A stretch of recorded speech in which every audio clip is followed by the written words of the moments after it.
আসসালামু আলাইকুম। সবাই কেমন আছেন? আশা করি সবাই অনেক ভালো আছেন।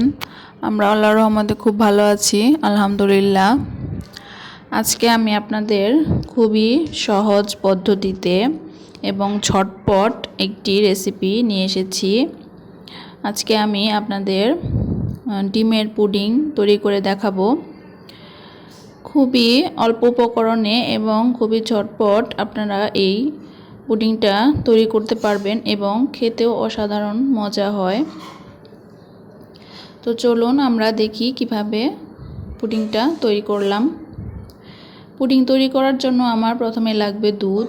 এখানে আমি 1 কেজি পরিমাণ গরুর দুধ নিয়েছি। দুধটা আমি ভালোভাবে জাল করে ফুটিয়ে হাফ কেজির মতো করে নেব। হাফ কেজির থেকে একটু কম করে আমি এটি ঠান্ডা করার জন্য রেখে দেব। এরপর আমি যে পাত্রে পুডিং বসাবো সেই পাত্রে আমি চুলার মাঝারি আছে পাত্রটি রেখে তার মধ্যে আমি সামান্য চিনি দিলাম। চিনি দিয়ে খুবই সামান্য পানি আমি এখানে দিব। দিয়ে চিনিটা আমি গোলা পর্যন্ত অপেক্ষা করব এবং ক্যারামেল তৈরি করে আমি এটি ঠান্ডা করে রেখে দেব। এরপর আরেকটি পাত্রে আমি 4টা ডিম নিয়ে নিয়েছি এবং ডিমের সাথে আমি চিনি অ্যাড করে দিচ্ছি। যে যেরকম মিষ্টি পছন্দ করেন সেরকম মিষ্টি দিয়ে দিবেন, তবে পুডিংয়ে হালকা মিষ্টি ভালো লাগে। এরপর আমি সামান্য ভ্যানিলা এসেন্স দিয়েছি যাতে ডিমের বাজে গন্ধটা না আসে। এরপর ভালোভাবে মিক্সড করে এটি রেখে দেব। এখন আমি যে দুধটা জাল করে রেখেছিলাম সেই দুধের সাথে আমি এখানে গুঁড়ো মিশাবো। গুঁড়ো দুধ মিশানোর পর আমি এখানে কনডেন্স মিল্ক অ্যাড করব। কনডেন্স মিল্ক অ্যাড করে খুব ভালোভাবে আমি মিশিয়ে নিব যাতে গুঁড়ো দুধ দলা পেকে না থাকে। খুব ভালোভাবে মেশাতে হবে। খুব ভালোভাবে মেশানো হলে আমি যে ডিমের ব্যাটারটা তৈরি করে রেখেছিলাম সেটা আমি এখন এই দুধের সাথে অ্যাড করে দেবো। আপনারা কখনো গরম দুধের মধ্যে ডিম দিতে যাবেন না, এতে করে ডিম দলা পেকে যাবে সেদ্ধ হয়ে।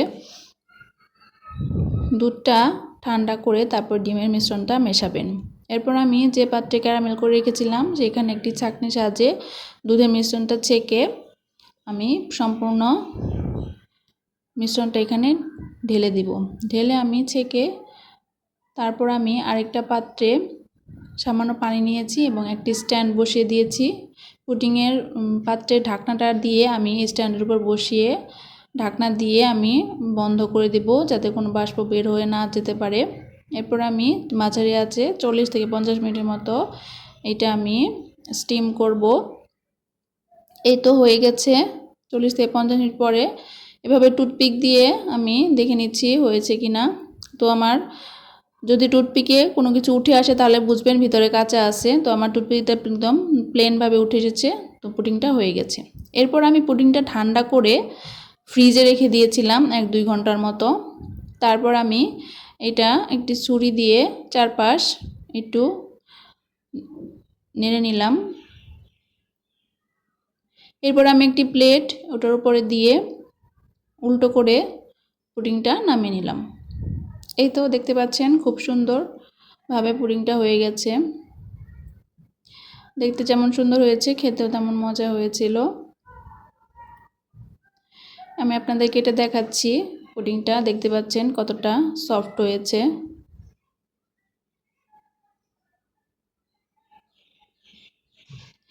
এভাবে আপনারা অল্প উপকরণে বাসায় পুডিংটা তৈরি করে খেতে পারেন।